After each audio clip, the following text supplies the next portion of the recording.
Welcome back to another video. In this video we're going to be doing a review on the JBL PartyBox 520, which I've got in front of me here. This is quite interesting because this is obviously a new release from JBL, but not only is it a new release, it's a new kind of series of speaker. We've had a 5th gen, a 500 series PartyBox before. We've always had the 100, the 300, the 700 and the 1000, or now the Ultimate. But we haven't had a 500 series before, so this is quite interesting. Obviously this is a middle ground between the 320 and the 710 I think still currently, but yeah, so somewhere between the 300 and 700 series. It's quite an interesting kind of shape. It's quite square. It's like it's almost wider than it is tall. I mean, it's not, but it looks that way. So yeah, it's quite a chunky speaker, but it's not actually too tall, so you could fit it in a kind of smallish gap height wise. But yeah, it's a nice design. It's got that handle on the top, which is always up in the position like that, or you can stretch it up to be kind of telescopic so that you can pull it along like a suitcase. Obviously it's got wheels at the back as well, but that's quite a nice feeling and nice design handle there. The top of it is going to be very familiar to PartyBox customers. It's got, standard volume and light dials, bass boost buttons, those kind of quick DJ shortcuts almost, and then the controls for the mic and guitar inputs and things. It does have a removable battery as well, the same as the kind of the other speakers in the 20 series. So the 120 and 320, it does have a removable battery as well, so that is obviously nice. You can get kind of infinite battery life out of it almost if you've got multiple batteries. But yeah, I think this is a welcome addition because the 700 is a massive speaker, and yeah, is kind of too large to take anywhere really, and the 300 is big, but not, like kind of Sony have had better speakers that are a bit bigger, so this obviously bridges that gap, so it's quite nice. I mean, it is heavy and things like that obviously, but we'll go through that. So yeah, spec wise it is £700 at the moment from the JBL store, although I did get it with a free pair of earbuds which are supposedly worth 130. I think they're a very basic kind of beige set of JBL earbuds, but better than a kick in the head or something. So yeah, that's £700 with some earbuds. We've got two 7.5 inch woofers, which are nice and big in the middle there, obviously. So yeah, 7.5 inch is quite big, obviously bigger than the JBLs and things, the 120 and stuff like that. We've got two 1-inch dome tweeters at the top and top left and top right. You can see them kind of just peeking out through there. And then obviously we've got loads of dots of lights around those drivers, which are what the rest of the dots are, you can see. The frequency range is 40 Hz to 20 kHz, which is relatively standard for JBL PartyBoxes. I think they've always been that.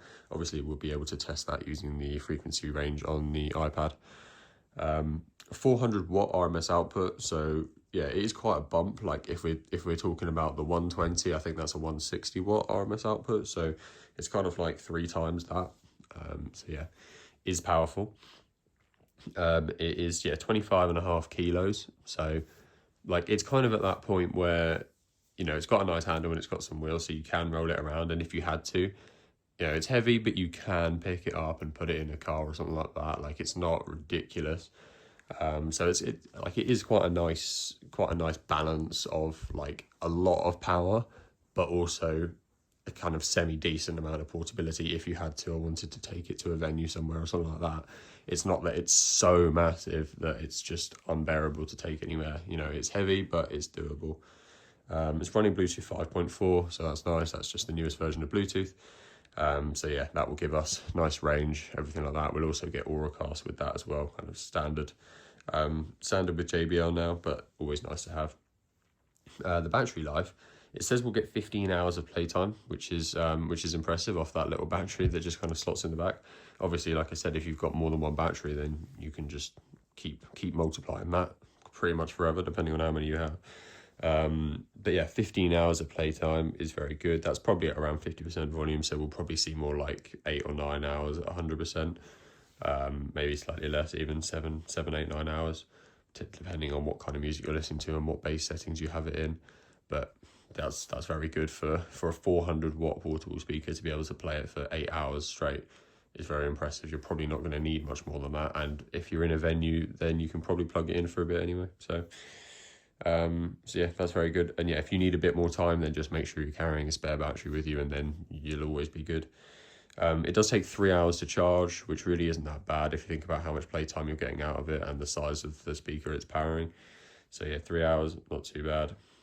This obviously works with the JBL PartyBox app, which hasn't changed for a while, so I'm sure we all know what it looks like, but that does mean you can set custom EQs, change the lights and do pairing and stuff within that app.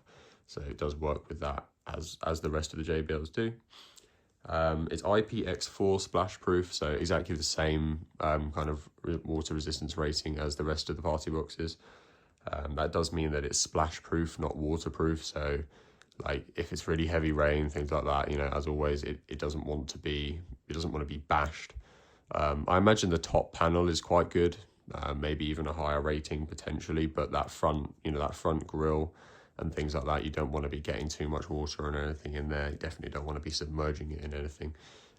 So it is kind of splash proof rather than waterproof. But that's fine for most cases, I think. We do have a mic, guitar or DJ console input because they've got those 2 XLR inputs on the back. So it is quite versatile with what you want to do to it. It's got AI sound boost as well. Again, similar to the rest of the JBL PartyBoxes, but nice bit of software to have. I do find that it makes quite a big difference when you're, if you compare it to the older gens that didn't have it. So when it's in a room like this, it will kind of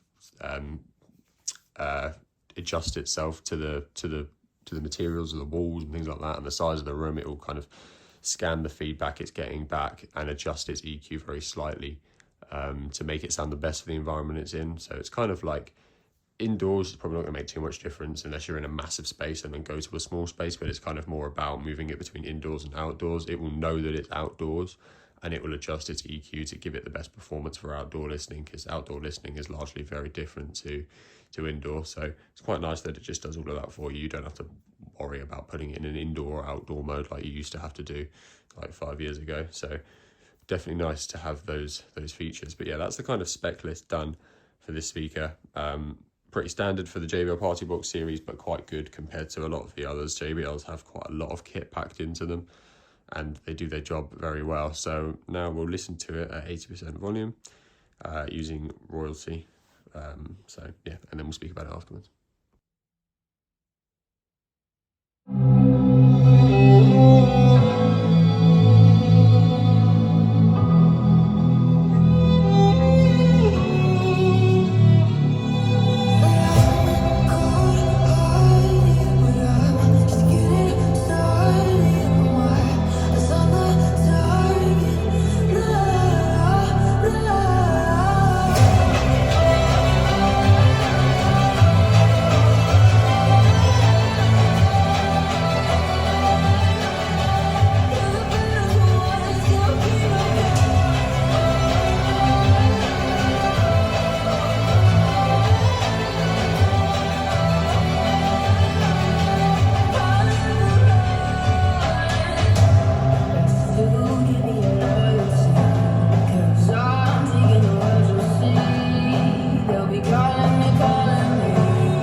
Sweet. So that's the sound test over.